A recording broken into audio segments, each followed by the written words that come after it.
Mark Rogers TV talking some Tennessee football with Charlie Burris from Orange and White. We're talking the Vols who start spring practice in about 3 weeks. Charlie, we appreciate you jumping on board with us. Let's talk quarterback. Joshua Dobbs off to the NFL. We will see in about 6 weeks where he is headed.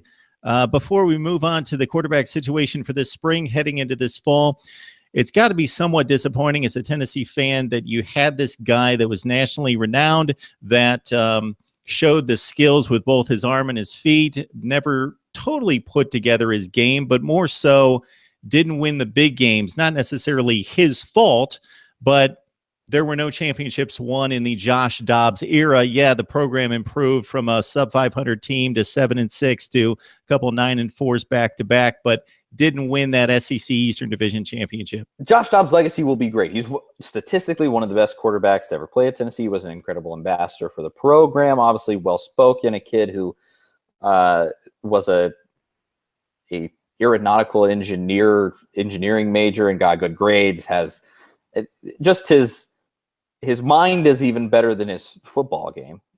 And he's a great kid in pretty much every way, but his legacy in a way is tainted. You're exactly right, because they never won that big game. But I would say, just personally, I don't put that on Josh Dobbs at all. It all goes on Butch Jones, because the thing was, at the end of the season, especially this year when they were vying for an SEC championship, and specifically the Vanderbilt game at the end of the year, Tennessee scored 31 points in that game, if I'm thinking right. I think it's 31.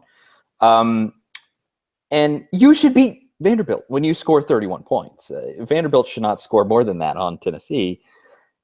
And yet, Tennessee loses that game. And so, that didn't have anything to do with Josh Dobbs. They put all the numbers up that they needed to.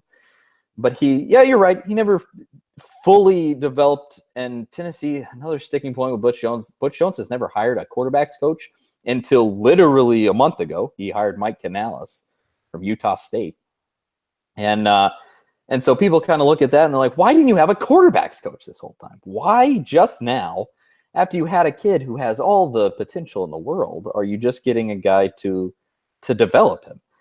And so now Josh Dobbs is gone. And there's some guys coming up who could be good, but I don't know if Butch Jones will be here to see them grow up as much.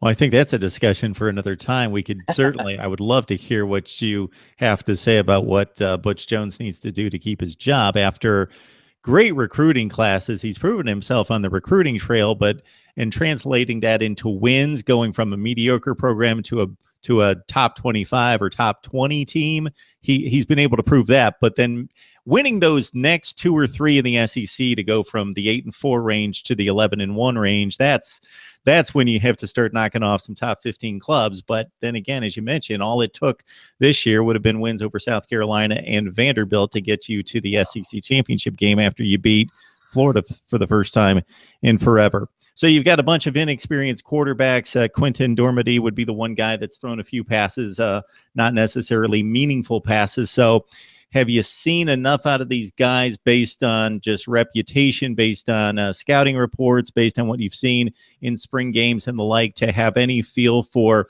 what the battle's going to look like? So you have exactly what you were saying. Quinten Dormady is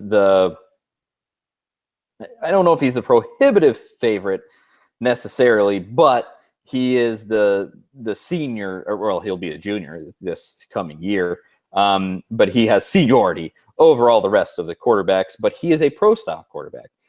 Can throw the ball a mile, has a great arm, has better accuracy than Josh Dobbs, although that's not necessarily that hard to do, or shouldn't be for a guy who is tabbed as a pro-style quarterback, doesn't have the legs. But he's also not, with his legs, he's not that bad either. It's just not his style. But then you have Jarrett Guarantano, who this year was a freshman, he was redshirted, so he'll be a redshirt freshman next year. And he, in my opinion, has a better arm than Josh Dobbs and pretty much the same running ability, but not as much of the smarts. But how much do you put on the physical ability and how much do you put on the mental ability as a quarterback? I think there's huge advantages to both. But Jarrett Guarantano right now is who people want to see. because he fits in the system better. Obviously, Butch Jones runs a pretty quick spread offense, and Guarantano definitely fits better in it than Dormady does. Dormady probably has the best arm out of anybody. Then there's also Sharon Jones, who's going to be a junior, and he's really just been a hype man on the sidelines, and he's been really great at that. But other than that, I don't know if the talent's there for him to truly compete for the position. Maybe there was talks of him moving positions, but I don't know if that'll actually happen. So I think it really comes down to Guarantano, Dormady, two good talents that I think could both do good things.